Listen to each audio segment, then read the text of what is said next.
Hey, it's Wolf Van Halen from Mammoth WVH, and you're watching Chaoszine.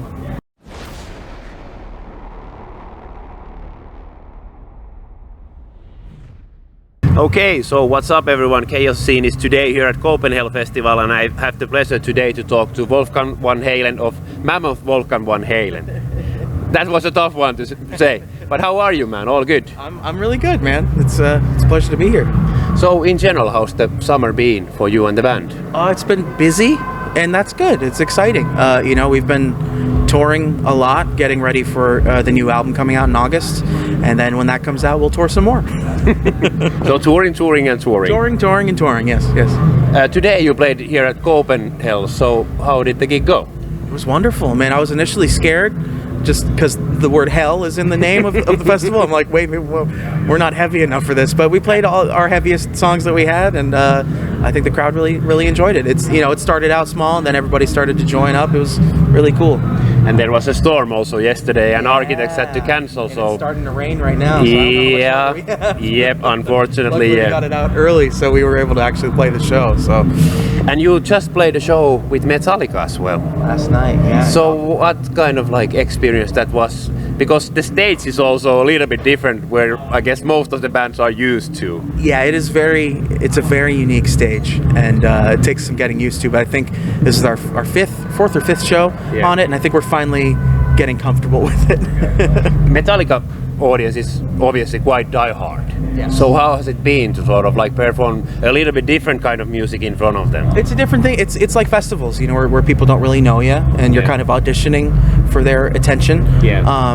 And you know, they start off and you're just kind of like, but then by the end of it, you win them over, and the crowds have been very receptive and very kind. Okay. Yeah. Okay. So you have also played a couple of new songs live. Yes. So what kind of feedback have you received from the fans and from the audience? They're going over really well. You know, I wrote the new album like, you know, the playing live the last few years really informed, I think, the writing process, and maybe writing more upbeat, a little bit heavier music. So the two songs have gone over really well live. So I'm excited to, when the album comes out, to play everything. So obviously we are talking because Mammoth II will be released on August 4th. And it's your like second album, and as you said that you have now like played a lot more shows with the debut album, so you kind of know what works. So how big picture that played in the writing process for you?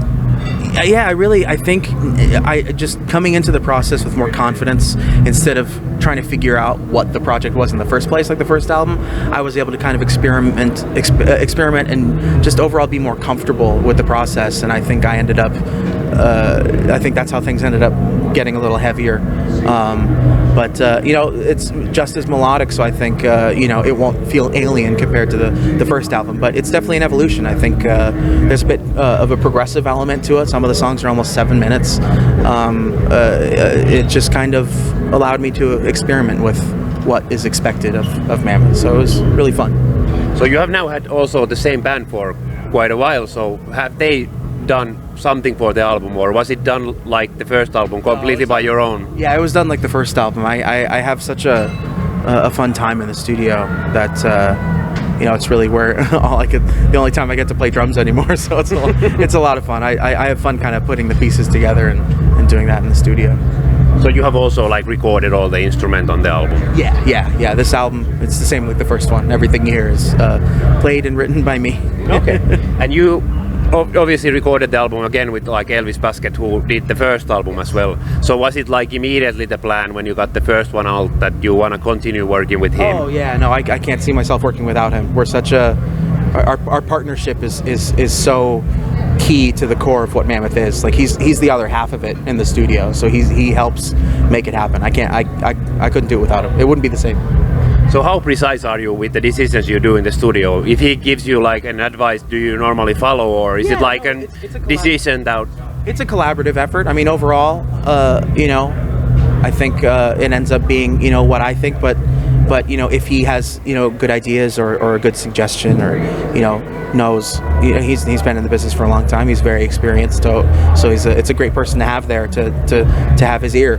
But yeah, overall, it's for the better of the song, not really like who says like, oh, this was my idea, this was his idea. It's like we both care about making the best music possible.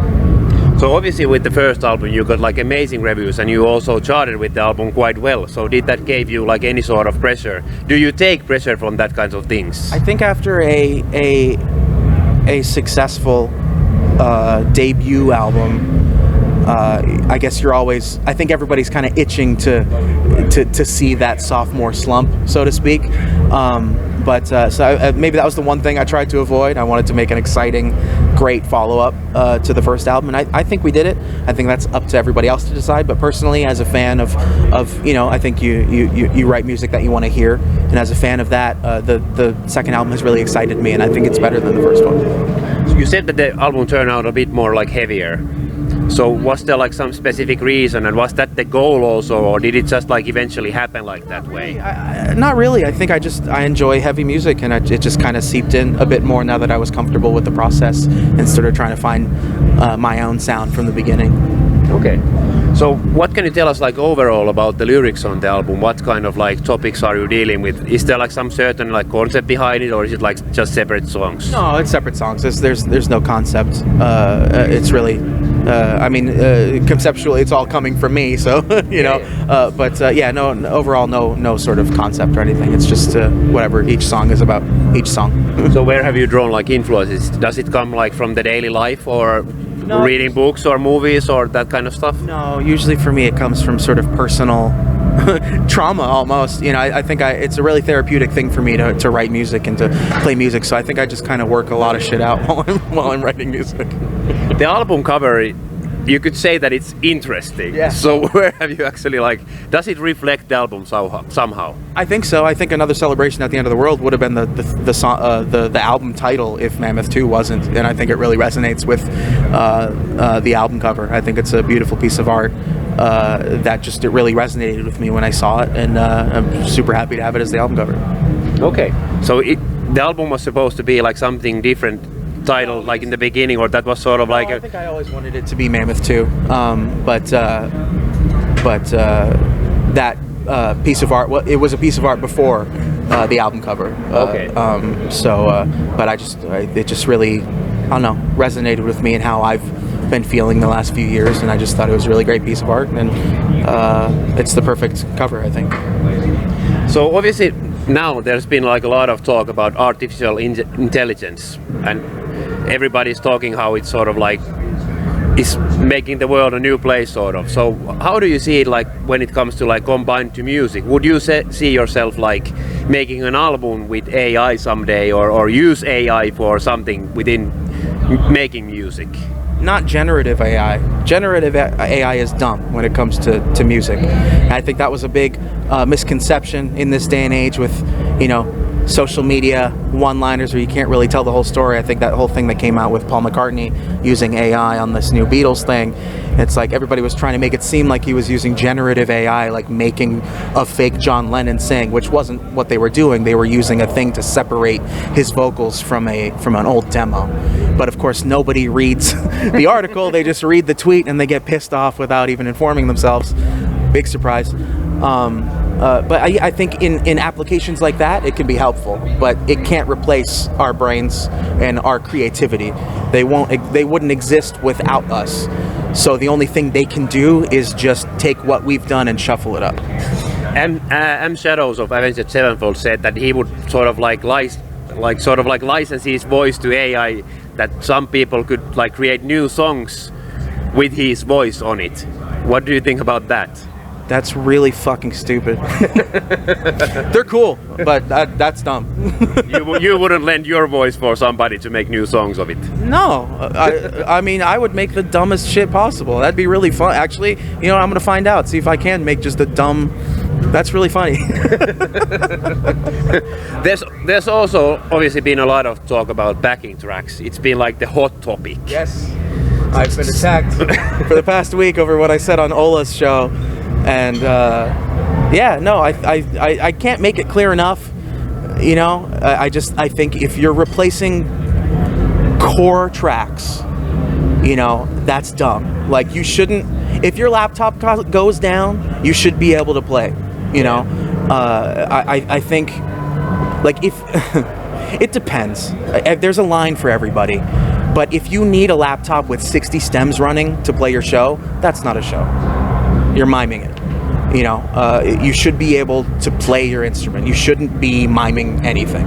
Yeah, I understand it to that point that if there's like, if you like add an extra level, like, Yeah, like if you have like choirs and you don't, if you need like an 808 drop for a breakdown, or you know, you don't have a keyboard player, so you need the keyboard pad going. Yeah. You know, but it's like you can't. It should be an addition, Yeah. not a replacement. Yeah. You know what I mean? Yeah. Okay. That's where I'm also aiming. That's also my opinion about the same subject. You will be also coming to Finland for the first time next summer with the almighty Metallica.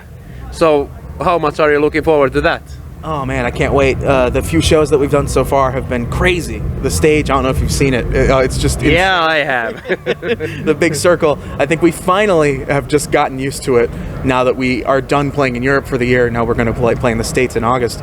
But yeah, no, it's a crazy thing. It's really exciting to be a part of. And I guess there's also a bigger risk of dropping from stage because it's like a circle. Yeah, you need to watch where you're walking for sure. Luckily, we don't need to watch for pyro. I know Kirk was. He told me something about just needing to pay attention where the holes in the floor was, because that's where fire shoots out if you're not paying attention. It's scary. Hey, thanks a lot for taking the time to do the interview with me, and all the best for the release of the upcoming album as well as for the future. Anything you want to say as a closer to all the fans? No, just thank you so much. I'd be honored if you checked out the new album, and if you're a fan now, thank you so much for listening. Thanks a lot. Thank you, man.